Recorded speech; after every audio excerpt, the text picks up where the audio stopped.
Então agora nós vamos trabalhar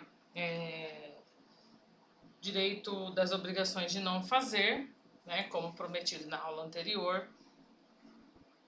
Eu espero que a primeira aula não tenha ficado cansativa e nem muito rápida, né? Mas devido a ter que colocar o material no YouTube e depois passar para o AVA, eu preferi não estender muito a aula para que vocês também não fiquem cansativos e também o sistema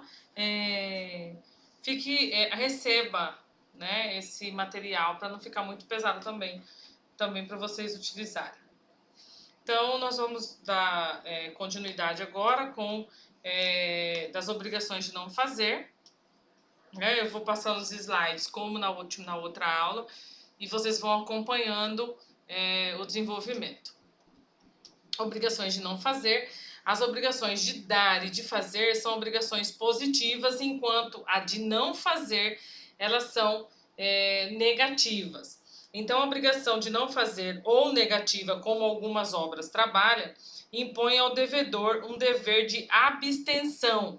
Ele assume a responsabilidade de se abster a fazer aquela atividade ou serviço.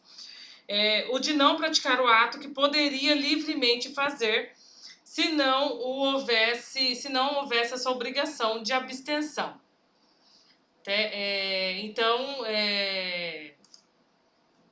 Se na obrigação de fazer o devedor se compromete a praticar um ato, a realizar uma atividade, a prestar um serviço, na obrigação de não fazer, ele se abstém de praticar aquele ato, de realizar aquela atitude. Ele assume como devedor e se compromete a não realizar. Ele se compromete a ter a abstenção de praticar isso. Ele passa a ser inadimplente a partir do momento que ele pratica o ato.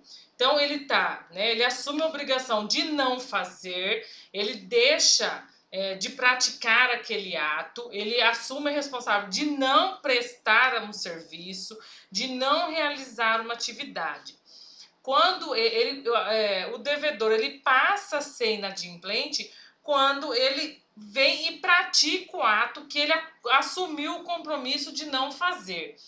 Então, ele se torna inadimplente a partir do momento que ele faz o ato que ele assumiu o compromisso de não fazer. Aí eu trago um conceito de Gonçalves, né, que ele entende a obrigação de não fazer ou negativa impõe ao devedor um dever de abstenção ou de não praticar o ato que deveria livremente fazer se não houvesse obrigado. Então, ele deixa de fazer, ele assume o compromisso de não praticar aquele ato e ele passa a ser inadimplente a partir do momento que ele pratica aquele ato. O próximo conceito do Silvio é: a obrigação negativa cumpre-se pela abstenção. Isto é, o devedor cumpre a obrigação todas as vezes em que poderia praticar o ato e deixa de fazê-lo.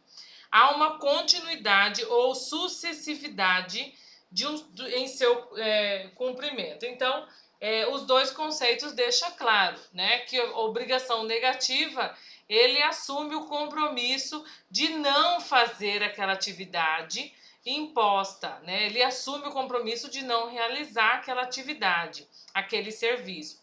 E ele passa a ser inadimplente a partir do momento que ele pratica aquela atividade que ele assumiu o compromisso de não fazer. Exemplos: a obrigação de um locador não perturbar o locatário na utilização da coisa. Segundo exemplo, a obrigação assumida pelo locatário de não sublocar a coisa. Então, eu alugo um imóvel e aí uma das cláusulas é bem clara na grande maioria dos contratos e é que eu me comprometo a não sublocar. Então, eu passo a ser inadimplente a partir do momento que eu subloco aquele imóvel, né, sem autorização do proprietário. Terceiro exemplo, a obrigação assumida por um ato de não atuar para outra empresa. Então, eu tenho alguns técnicos, né, algumas pessoas que são especialistas em algumas atividades, que ele assume a obrigação né, de não atuar, de não realizar qualquer tipo de serviço na área que ele é especializado, para qual aquela empresa está pagando, aí ele não pode fazer aquela atividade para outra empresa. Quarta, a obrigação assumida por um clube de não aceitar patrocínio de determinada marca. Então, nós temos algum clube que assume, né, perante os seus sócios, torcedores, de que não vai aceitar patrocínio de uma empresa. Ele passa a ser inadimplente quando ele recebe o patrocínio daquela empresa que ele, né, assumiu a obrigação de não aceitar perante os seus sócios torcedores, por exemplo. O próximo exemplo. A obrigação assumida por alienante de um estabelecimento comercial de não se estabelecer no mesmo ramo dentro de determinada região. O próximo exemplo, a obrigação assumida por determinado funcionário de não divulgar a fórmula de determinado produto. Né? Então, nós temos vários produtos que estão no mercado de consumo, né, da sociedade, em que os funcionários que estão ali dentro da atividade de produção, ele assume um compromisso, uma obrigação de não divulgar essa fórmula. Né? Então, isso é guardado e os funcionários que têm acesso a essa fórmula, ele não divulga, ele assume o compromisso de não divulgar. E o último exemplo é a obrigação assumida por uma pessoa de não levantar uma construção acima da altura para não prejudicar a visão ou claridade de um outro imóvel. Então, eu tenho uma casa, né, que é bem próximo do meu vizinho e eu assumo esse compromisso de que eu não vou levantar um segundo andar ou um terceiro andar. Por quê? Porque vai prejudicar ventilação, claridade do imóvel do meu vizinho. E antes de adentrarmos, né, nas regras que tratam dessa inadimplência, nós precisamos ressaltar das circunstâncias em que o ato, ele pratica esse ato, né? Que ele deveria se abster e pode ser desfeita. Por outro lado, temos obrigações de não fazer que, quando descumpridas, não há mais possibilidade de se desfazer. Então, nós temos a prática de um ato que o devedor ele pode ser desfeita, e nós temos algumas práticas de não fazer que não há possibilidade de se desfazer. Exemplo, um muro construído acima do limite acordado. Né? Então, se ele constrói, ele pode ser desfeito. Eu vou lá, vai lá e se derruba o muro ou reduz a altura do muro. Com relação à fórmula de um produto revelado por um ex-funcionário, eu não tenho como voltar atrás, ainda mais hoje com as tecnologias existentes, onde eu posso disponibilizar isso no mundo virtual, e isso eu não tenho mais como controlar quem terá acesso e quem deixará de ter acesso. Então, eu não consigo desfazer essa atitude. O descumprimento sem culpa. Novamente, nós temos culpa e sem culpa. Se for impossível que o devedor se abstenha do ato, né, ele se obrigou a não praticar sem culpa, extingue-se a obrigação. Então, se ele deixou de cumprir sem culpa, eu tenho a extinção da obrigação, afastando a possibilidade do credor requerer uma possível indenização. Então, não há a responsabilidade. Então, eu tenho o seguinte exemplo. O indivíduo não pode deixar de atender determinação de uma autoridade competente para construir um muro ao redor de sua residência. O devedor prometera manter cerca viva, né? Foi feito um acordo entre os vizinhos de que a divisa ia ser mantida por cerca viva, mas aí vem uma autoridade, né, competente, pode ser a prefeitura do município, e determina que essa cerca viva seja retirada e construída um muro. Essa passagem, né, de área, ela deixou de exigir sem culpa do devedor, né? Ele não deixou de manter isso por culpa dele, mas sim por uma pressão, uma determinação de uma autoridade.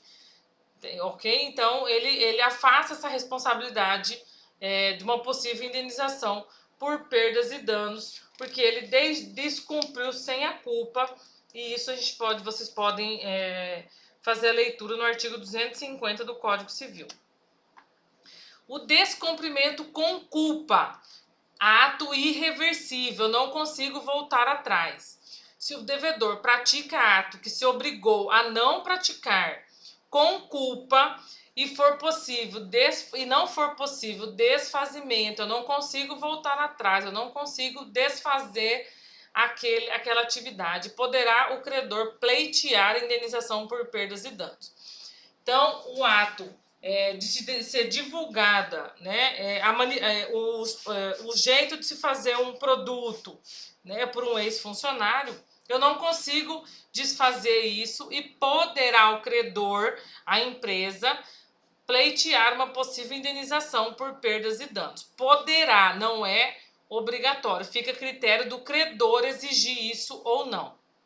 É importante eu trazer no Código Civil, não fala da possibilidade, mas nós temos a tutela específica para execução de obrigações de não fazer, que está expressa lá no artigo 497 do Código de Processo Civil, que vai ser objeto de estudo de vocês a partir do semestre que vem.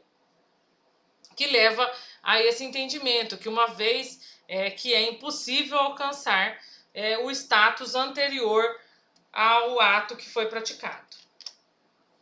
Lá no artigo 497, né, do Código de Processo Civil, na ação que tenha por objeto a prestação de fazer ou de não fazer, o juiz, se precedente o pedido, concederá a tutela específica ou determinará providências que assegurem a obtenção de tutela pelo resultado prático equivalente. E no artigo 499 do Código de Processo Civil, a obrigação somente será convertida em perdas e danos se o autor o requerer ou ser impossível a tutela específica ou obtenção de tutela pelo resultado prático equivalente. Então, fica a critério do devedor requerer essa possível indenização por perdas e danos. Quando eu tenho descumprimento com culpa, e é um ato reversível, ele está específico no artigo 251 do Código Civil, é quando o devedor pratica o ato que se obrigou a não praticar com culpa, né? Mas ele é um ato reversível, eu consigo fazer o desfazimento daquele ato praticado. E também há a possibilidade do credor, né, pleitear indenização por perdas e danos. Então, se o devedor se nega a desfazer o que já fez, poderá o credor, né, desfazê-lo às suas custas. Então, eu posso, né, o credor ele pode desfazer e cobrar aquilo que ele gastou do devedor. Como acontece na obrigação de fazer, esse não é um procedimento tão simples, né, porque eu preciso ajuizar isso. E aí eu preciso atender alguns procedimentos que são exigidos pelo Código de Processo Civil e do Código Civil, e eu preciso demonstrar isso com provas, com todos os documentos possíveis para que essa obrigação venha, o desfazer e a caracterização da atividade das custas seja assumidas pelo devedor. Também eu preciso ter ordem judicial para acontecer isso. E eu tenho a execução da obrigação de não fazer, que está lá no artigo 822 do Código de Processo Civil, que também vai ser objeto de vocês dos estudos dos próximos semestres dentro do Código de Processo Civil. Se o executado praticou o ato a cuja abstenção estava obrigado, por lei ou por contrato, o exequente requererá ao juiz que assine prazo ao executado para desfazê-lo. Esse assinar prazo é determinar prazo para que ele volte, né, que ele desfaça o ato que ele praticou. No artigo 823, também do Código de Processo Civil, havendo recusa ou mora do executado, o exequente requererá ao juiz que mande desfazer o ato às custas às custas do devedor, que responderá por perdas e danos. No parágrafo único, determina que, não sendo possível desfazer o ato, a obrigação resolve-se em perdas e danos, caso em que, após a liquidação, se observará o procedimento de execução por quantia certa. Então, na questão de um ex-funcionário divulgar isso, né, eu não tenho isso mensurado, eu não tenho isso quantificado. Então, isso vai ser feito após uma possível liquidação, onde o Poder Judiciário vai poder analisar e mensurar isso, e aí depois vai ser observado o procedimento de execução por quantia certa, onde eu vou executar esses valores certos, né, palpáveis e mensuráveis, depois de uma possível liquidação de sentença. Então, nós vamos finalizando por aqui, das obrigações de não fazer e de fazer, que foi divulgado na aula anterior, e eu espero que vocês tenham entendido, e na próxima aula nós vamos trabalhar as próximas qualificações das obrigações que estão no plano de ensino, e eu espero que vocês continuem estudando essa disciplina e as demais que serão apresentadas pelo portal AVA. Obrigada a todos, tenham uma boa noite.